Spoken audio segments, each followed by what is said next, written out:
So I know these are supposed to be Tutorial Tuesdays, but we were doing live research presentations on Tuesday this week, which you can see in the little card there, and I didn't really want to do anything that competed with that. And it also gave me a great excuse to use the subject of today's video in the title card, because that's what we're going to talk about. We're going to talk about a no plugins, no After Effects glitch effect in Adobe Premiere Pro.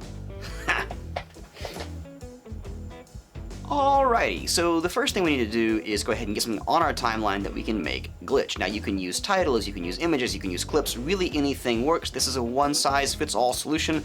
I'm going to go ahead and use this title right here to start with, drag that out onto my V1 layer, and then I am going to actually duplicate this by holding Option on a Mac or Alt on a PC, and I'm going to then click and drag this up to the V2 layer. Now nothing's going to happen right now because we got two of the exact same thing sitting over itself. Next thing I'm going to do is I'm going to select this top copy, and then I'm going to drop its opacity down to, let's say, 65%.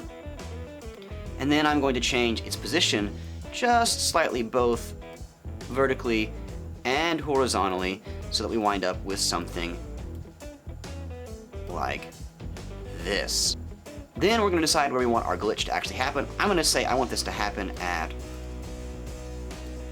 1 second, and what I'm going to then do is I'm going to come down here with my razor tool, it's got right here, and I'm going to hold shift to cut both of these, okay? And what you're going to do is you're going to basically cut and then move forward a single frame. I'm going to zoom in a little more here, and then you're going to move forward another single frame and cut, and then you can, let's say, move 2 frames. And basically what you're going to do is, for the duration of your glitch, you're just going to kind of go through here and start making random cuts on your timeline. And it doesn't have to be anything perfect, it just has to be sort of random like this. What I'm going to do is I'm going to go ahead and find my endpoint. I want this to be a 1 second glitch, so I'm going to go ahead and go there. I'm going to come back down here and go ahead and add my last cut. And then we're just going to go backwards and see what we come up with. And again, really, you're not looking for anything specific, you just want them to be non-uniform, these cuts you're making. Alright, and now what we're going to do is, if we look at this, obviously nothing's going to change. I'm going to delete this piece here and this piece here. Those are both before and after the glitch we want to happen. Let's get rid of those. And then I'm going to come in here to the actual area where we're going to have things glitch. First thing I'm going to do is I'm going to give us a solid black frame right here by deleting both the top and bottom layer. And then I'm going to have just our bottom layer here. Get rid of that.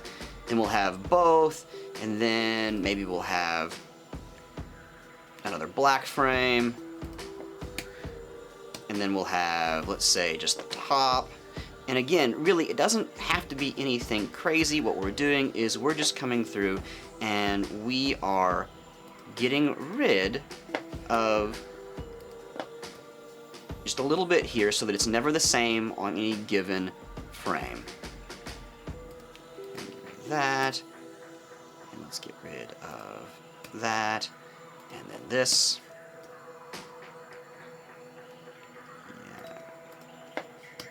That,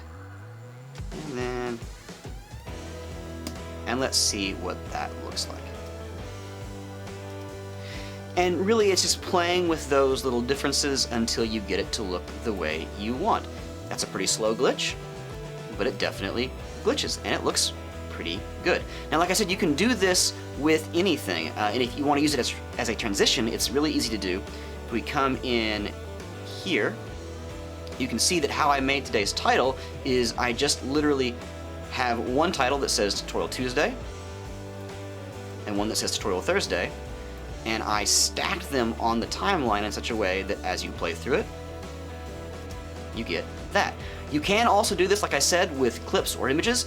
You do want to make sure, if you're going to do that though, that you also adjust the scale of your glitch, because otherwise you'll wind up with this weird line here and here, or whatever, however you offset this, you'll wind up with weird lines. And so in this case, I would go ahead and up this to like 115% to get rid of those lines, and it's just, because of what we're doing, it doesn't look any weirder.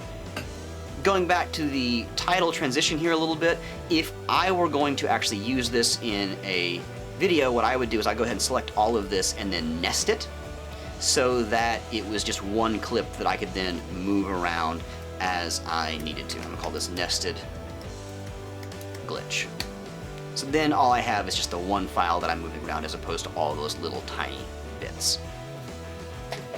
And there you have the glitch effects. Until next time, keep shooting, friends.